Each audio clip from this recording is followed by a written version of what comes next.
You know that one time that I fucked a lizard and then we got ambushed?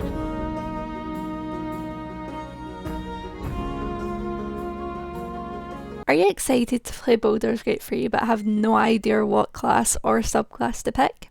In this video I'm going to give you a brief description of all of the classes and all of the subclasses that are currently available within Baldur's Gate 3. Bear in mind we don't know all of the information yet, so some of this information might change, but this is the information that we know currently. The first class we're going to go over is Fighters. Fighters are combat experts who wield their weapons with incredible skill and they wear their armour almost like a second skin. There are 3 different subclasses within Fighters. The first one we're going to talk about is Battlemaster. Battlemaster are seasoned warriors who are experts in combat manoeuvres and tactics, which allows them to easily disarm their foes, trip them up, or strike with complete precision. As the name implies, Battlemasters are masters of controlling the battlefield, and they can adapt their tactics to exploit their enemy's weakness with complete ease. The second subclass within Fighter is Eldritch Knight. Eldritch Knights combine their martial arts along with arcane magic. They can cast spells while wearing armour and also while wielding their weapon. Although the number of spells they can cast are limited, and they mostly focus on defensive abilities, enhanced weapon attacks, and can even teleport. The third and final subclass within Fighter is Champion. Champions are exceptionally skilled warriors and possess heightened physical abilities which allow them to excel in combat. They gain increased critical hit chances, improved durability, and improved self-healing abilities, which makes them an incredibly reliable and straightforward melee fighter. The next class we're going to talk about is Rangers. Rangers are amazing scouts and trackers who have an amazing close bond with nature, which allows them to hunt their desired prey. Rangers once again have 3 different subclasses. The first subclass is Hunter. Hunters are experts in tracking down enemies and dealing ranged damage. They gain abilities such as Hunter's Mark, which allows them to focus on one particular target and can unleash a mass amount of attacks with their bows and other ranged weapons. The second subclass within the Ranger is Beastmaster. Beastmasters have a loyal creature which fight alongside them. They can give commands to their companion and share some of their abilities, making them an amazing duo to have on the battlefield. The third subclass within Ranger is Gloomstalker. Gloomstalkers are proficient in stealth and combat in dimly lit areas. They are amazing at being able to surprise attack and sneak attack. They gain enhanced dark vision, additional bonuses to damage during the first round of combat, and improved stealth ability, allowing them to strike swiftly and effectively. The third class we're going to be talking about is Rogue. Rogues are expert in stealth, skill, and amazing reflexes, which gives them a wide versatility of skills and abilities they can use, which means they have the upper hand in most situations. There are 3 subclasses of Rogue. The first subclass is Thief. Thieves are masters of stealth, lockpicking, and disarming traps. They excel at bypassing security measures and can utilise their cunning action to move swiftly and hide effectively during combat. Their abilities also allow them to perform sleight of hand manoeuvres and use objects in creative ways. The second subclass within Rogue is Assassin. Assassins specialise in quick, lethal strikes and stealthy assassinations, as the name suggests. They excel at dealing massive damage and surprise attack. They gain bonuses to their attack rolls against surprised enemies and can critically hit foes more easily, often resulting in swift and decisive victories. The third subclass I'd like to talk about is Arcane Trickster. Arcane Trickster combines rogue abilities with arcane magic, which enhances their stealth, trickery, and mobility. They can create illusions, teleport short distances, and even pickpocket objects from a distance using their mage hand. The fourth class I'd like to talk about is the Wizard class. Wizards master the arcane by specialising in individual schools of magic. This allows them to combine ancient magic with modern research. Evocation skill allows wizards to focus on destructive spells and elemental magic, specialising in dealing widespread damage to multiple enemies at once. They have access to powerful spells like Fireball and can shape their spells to avoid harming allies in the process. The second subclass is the Abjuration skill. Skilled in protective magic, Abjurers excel at shielding themselves and their allies from harm. They gain resistance against certain types of damage and can create magical barriers that absorb incoming attacks, making them valuable assets in defensive strategies. Another subclass of wizard is the Conjuration skill. This is one of my personal favourites. Conjuration skill allows you to focus on summoning and teleportation magic. Conjuration skill wizards can create objects, summon creatures, and teleport themselves or others across distances. They gain abilities such as minor conjuration, allowing them to create simple objects, and benign transportation, allowing them to swap places with any willing creature. Another subclass is the Divination skill. Masters of foresight and fate manipulation, divination skill wizards can peer into the future and alter the outcomes of the event. They gain abilities like portent, allowing them to replace dice rolls with foretold results, and expert divination, regaining spell slots when casting divination spells. Another subclass is the enchantment skill. Experts in charming and manipulating minds. Enchantment skill wizards control the thoughts and actions of others. They gain abilities like hypnotic gaze, putting creatures into a charmed state, and alter memories, enabling them to modify a creature's recollection of events.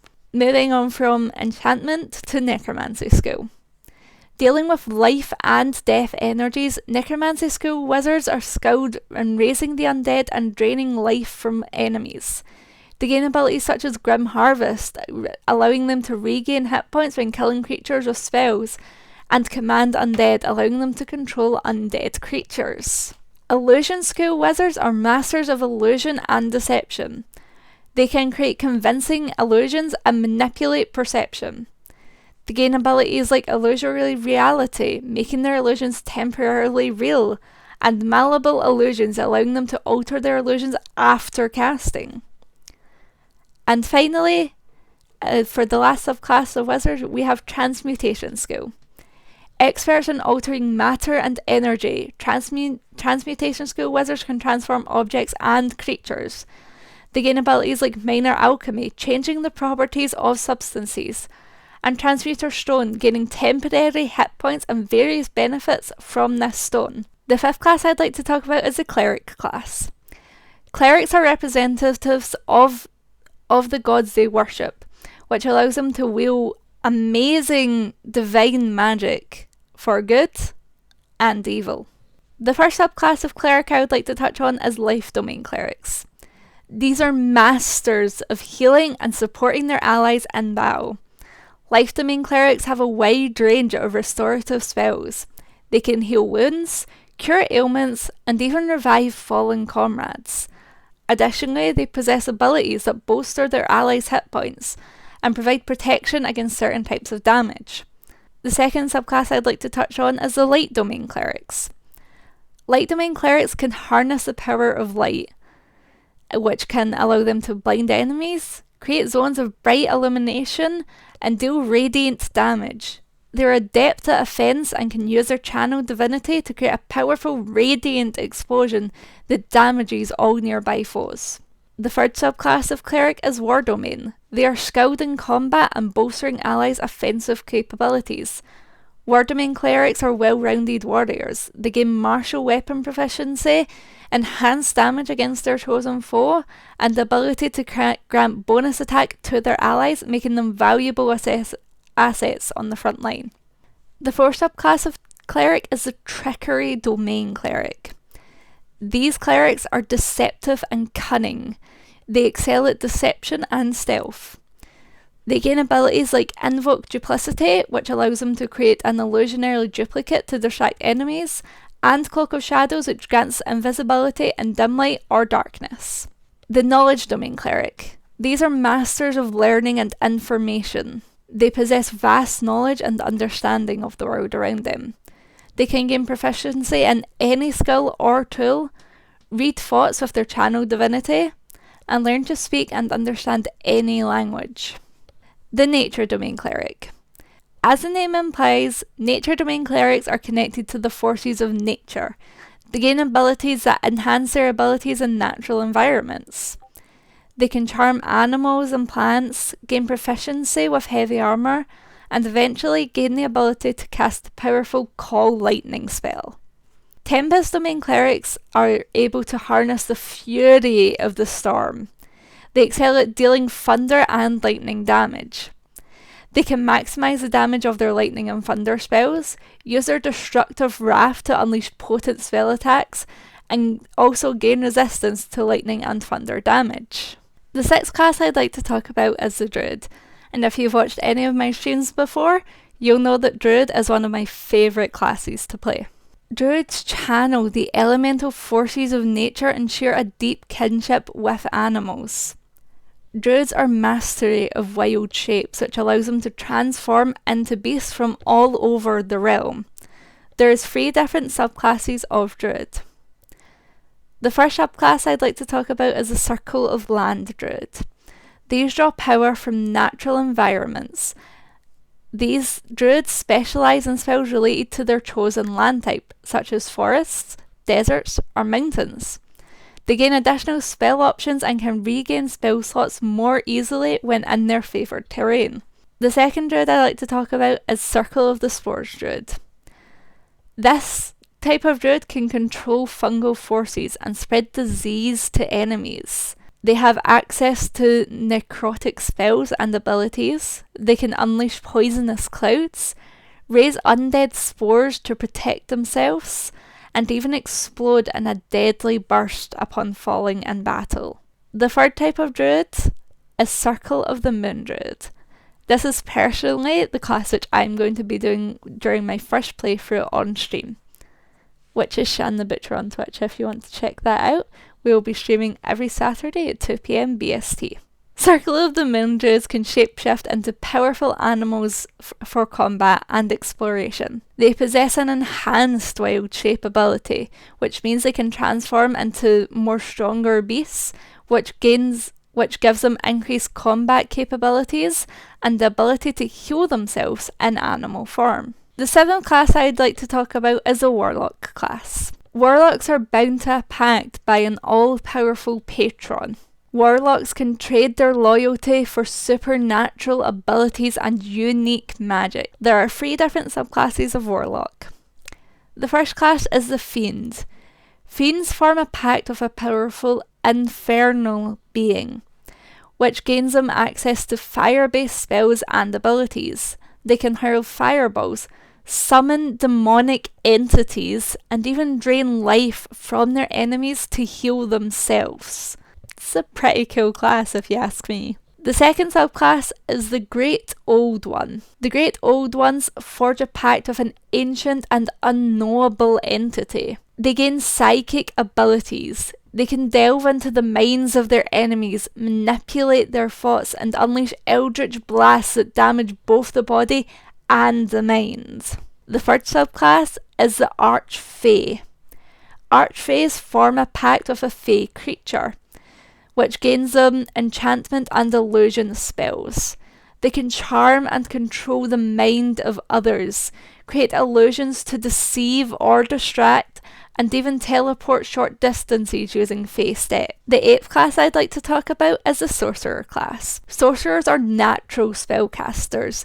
They gain magic from a gift or a bloodline. There are 3 different subclasses within the Sorcerer class. The first subclass is Draconic Bloodline. This class possesses innate magical abilities granted by Draconic heritage. Draconic Bloodline sorcerers can manifest draconic traits and manipulate elemental energies. They gain bonuses to certain types of damage, resistance to their associated element, and eventually the ability to sprout dragon-like wings. The second subclass within Sorcerer is Wild Magic. Wild magic taps into chaotic and unpredictable magical energies. Wild magic sorcerers have a chance to trigger a surge of wild magic with each spellcast. These surges can have various effects, ranging from beneficial to completely hazardous. This makes wild magic sorcerers unpredictable, but can potentially be extremely powerful spellcasters. The third and final subclass of sorcerer is storm sorcerer. This type of sorcerer can harness the raw power of elemental storms. They can manipulate wind, lightning and thunder to do damage to their foes and control the battlefield. Storm sorcerers can fly for short distances, evoke powerful storms around them, and even become resistant to some elemental damage. With their control over the forces of nature, they are formidable spellcasters who can wreak havoc on their enemies. The 9th class of Baldur's Gate 3 is the Bard. With bards, music is power. Through study and adventure, they have mastered song, speech, and the magic within. There are 3 different subclasses within Bard. The first is College of Lore. This type of Bard is a master of knowledge and versatile spellcasting. They excel in skills, knowledge, and social interactions. They gain expertise in certain skills, access to a wider selection of spells from any class, and can use their cutting words to hinder enemies' attack rolls or skill checks. The second subclass is College of Valor, who are skilled combatants who inspire allies with their music. College of Valor bards blend martial prowess with spellcasting.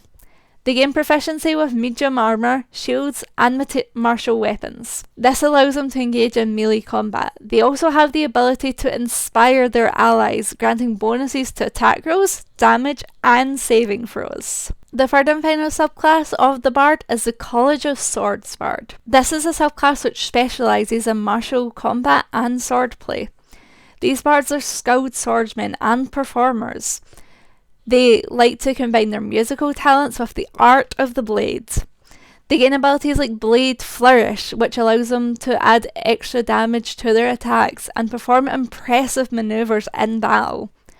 Additionally, College of Sword Bards can use their weapon as a focus for their spells, making them versatile warriors and spellcasters on the battlefield. The 10th class I would like to talk about is the Barbarian class. Barbarians are strong individuals that decide to embrace the wild hidden within them. This allows them to have keen instincts, primal physicality, and most of all, an unquestionable rage and violence inside of them. There are 3 subclasses within the Barbarian class. Number 1 is Wildheart. Wildheart barbarians are closely tied to nature and the spirits of the wild. They draw strength from the primal forces that govern the natural world. As they rage, they channel this connection into powerful abilities, gaining benefits such as the ability to speak with animals, resist certain environmental hazards, and even heal themselves and their allies during battle. Wildhearts embody the untamed, unpredictable essence of the wilderness, making them formidable allies and fierce adversaries. The second subclass is Wild Magic.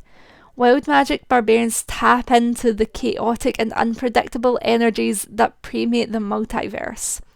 During their rages, they become conduits of wild magic, and their attacks can trigger unpredictable surges of magical effects. These surges can lead to various outcomes such as teleporting enemies away, gaining temporary hit points, or even unleashing a powerful blast of energy.